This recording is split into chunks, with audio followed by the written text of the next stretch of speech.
Vous êtes-vous déjà senti à la croisée des chemins dans votre vie? Vous regardez d'un côté, et cela semble facile. Populaire, plein de gens qui se contentent de suivre le courant. Vous regardez de l'autre côté, et le chemin semble plus calme. Peut-être un peu plus difficile, mais il vous semble juste dans votre esprit. C'est exactement de cela que parle le psaume 1. C'est une belle image de deux façons différentes de vivre. Il n'utilise pas de langage compliqué, ni d'idées confuses. Il nous dit simplement que nos choix ont une profonde importance. Il nous montre qu'il existe un chemin béni, un chemin de joie et de force, et un autre chemin qui mène à la déception et au vide.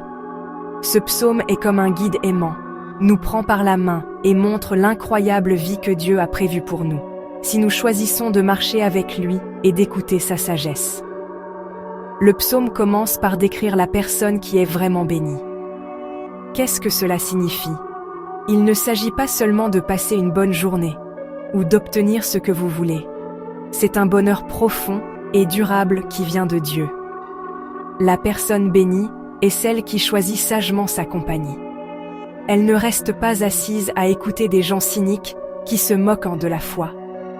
Elle ne prend pas de conseils de ceux qui vivent sans égard pour les principes de Dieu. Et elle ne se joint certainement pas à ceux qui se moquent des choses saintes. Pensez un instant à votre propre vie.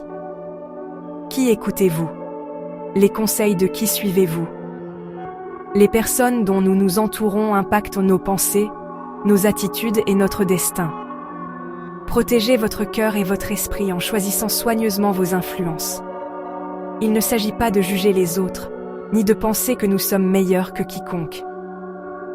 Il s'agit de protéger la bonne semence que Dieu a plantée dans nos cœurs. Imaginez un beau petit jardin. Vous n'inviteriez pas des gens à piétiner vos fleurs ou à planter des mauvaises herbes. Bien sûr que non. Vous le protégeriez. De la même manière, nos esprits et nos âmes sont comme un jardin. Nous devons faire attention à ce que nous laissons entrer. Le monde est plein de négativité, de doutes et de tentations. Il est facile de se laisser entraîner dans les commérages, les plaintes ou une façon de penser cynique. Mais Dieu nous appelle à quelque chose de plus élevé. Il veut que nous marchions d'une manière qui l'honore, remplie de paix et de but, et non de chaos et de confusion. Au lieu de suivre le conseil des impies, la personne bénie trouve son plaisir ailleurs. Sa joie, son enthousiasme, sa passion se trouvant dans la loi du Seigneur. Le mot loi peut sembler strict ou ennuyeux, mais ici, cela signifie la parole de Dieu. Ses instructions, sa guidance aimante, c'est la Bible. La personne heureuse aime lire la parole de Dieu. Elle ne la lit pas seulement comme un manuel, elle la médite jour et nuit. Elle y pense, la rumine et la laisse s'enfoncer profondément dans son âme, jusqu'à ce qu'elle devienne une partie d'elle-même. C'est là que commence la véritable transformation. Il ne s'agit pas de suivre un ensemble de règles. Il s'agit de tomber amoureux du cœur de Dieu, tel qu'il est révélé dans sa parole. Le psaume nous donne une image puissante et magnifique pour décrire la personne qui se délecte de la parole de Dieu. Imaginez cela un instant. Il dit que cette personne sera comme un arbre planté près des cours d'eau. Un arbre fort, sain et vigoureux. Il ne lutte pas et ne se flétrit pas, parce qu'il a une source constante de vie. Ses racines s'enfoncent profondément et puisent toute la nourriture dont il a besoin dans la rivière qui coule. C'est une image de stabilité et de force. Lorsque nous sommes plantés dans la parole de Dieu, nous sommes connectés à une source de vie qui ne s'épuise jamais. Quelles que soient les tempêtes qui surviennent, aussi chaud que le soleil puisse être, nous avons une source de force profonde et cachée que le monde ne peut voir et ne peut nous enlever. Notre vie ne dépend pas de nos circonstances, mais de notre connexion à Dieu. Cet arbre ne fait pas que survivre, il prospère. Le psaume dit qu'il porte ses fruits en sa saison. Cela signifie que nos vies seront productives. Nous verrons de bonnes choses découler de nos choix. L'amour, la joie, la paix, la patience, la bonté, qui béniront tous ceux qui nous entourent.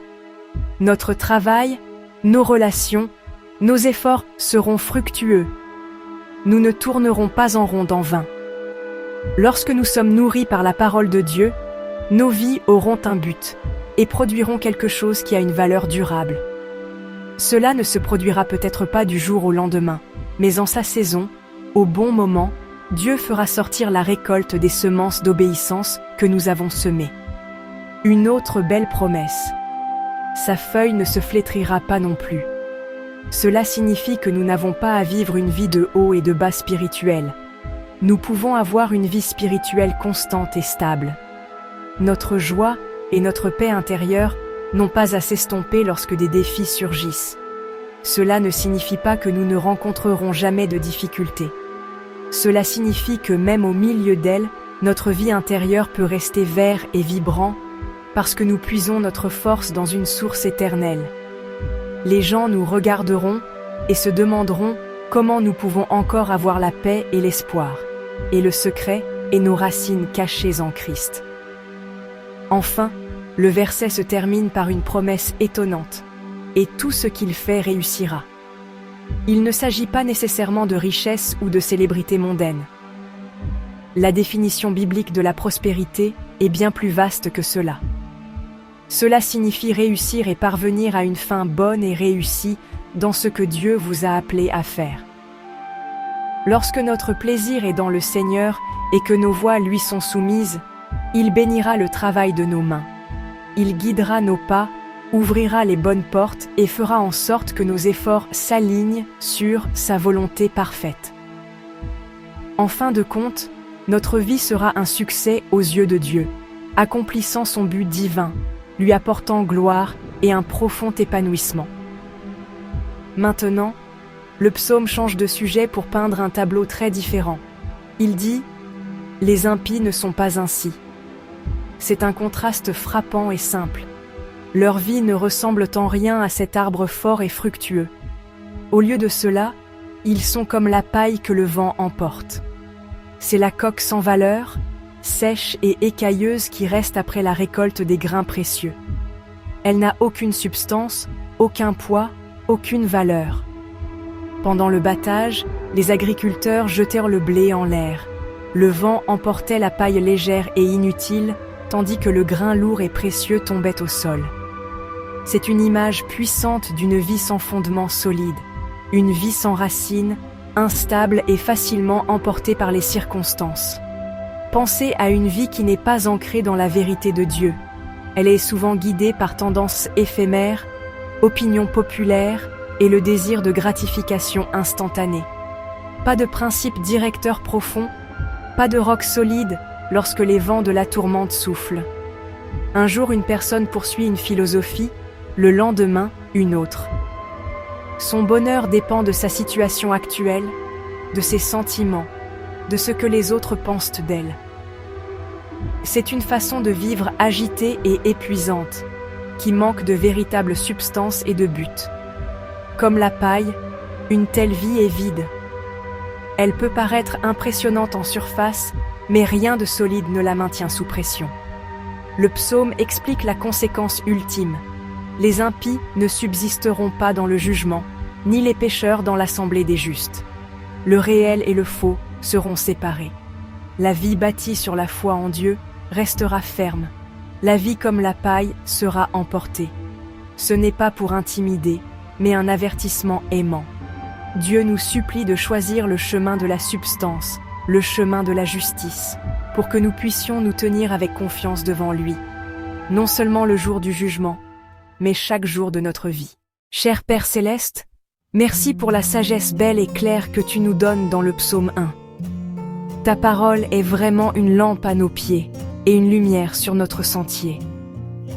Aujourd'hui, je viens devant toi et je te demande de m'aider à appliquer ces vérités dans ma vie quotidienne.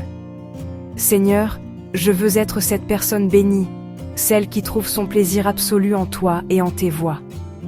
Pardonne-moi, s'il te plaît, les fois où j'ai suivi le conseil des impies, écouté la négativité, ou me suis tenu au chemin des moqueurs. Crée en moi un cœur pur, ô Dieu, et renouvelle un esprit droit en moi. Je choisis aujourd'hui de me détourner de ces influences et de tourner toute mon attention vers toi. Seigneur, Je prie que tu me plantes comme un arbre, près des fleuves d'eau vive. Donne-moi une faim et une soif des Écritures. Aide-moi non seulement à les lire, mais à les méditer jour et nuit, afin qu'elles deviennent une partie de mon être même. Que ma vie soit fructueuse pour ton royaume. Que je produise le fruit de l'amour, de la joie, de la paix, de la patience, de la bonté, de la fidélité, de la douceur et de la maîtrise de soi. Garde-moi de devenir comme la paille, emporté par chaque opinion ou circonstance changeante. Ancre mon âme dans la vérité de qui tu es. Quand les vents de l'adversité soufflent, aide-moi à rester ferme, inébranlable, parce que mon fondement est sur le rocher, Jésus-Christ. Aide-moi à investir mon temps, mon énergie et mes ressources dans des choses qui dureront pour l'éternité. Guide mes décisions, dirige mes pas et bénis le travail de mes mains. Merci pour ton amour incroyable et tes promesses infaillibles. Au nom puissant de Jésus, je prie. Amen. Maintenant, sortez aujourd'hui et aimez ce message, vivez ce message et partagez-le avec quelqu'un qui a besoin de l'entendre. Que votre vie témoigne de la paix et de la joie que vous avez trouvée en lui. Abonnez-vous pour plus de méditations quotidiennes. Soft Music Uplift and Fade Out.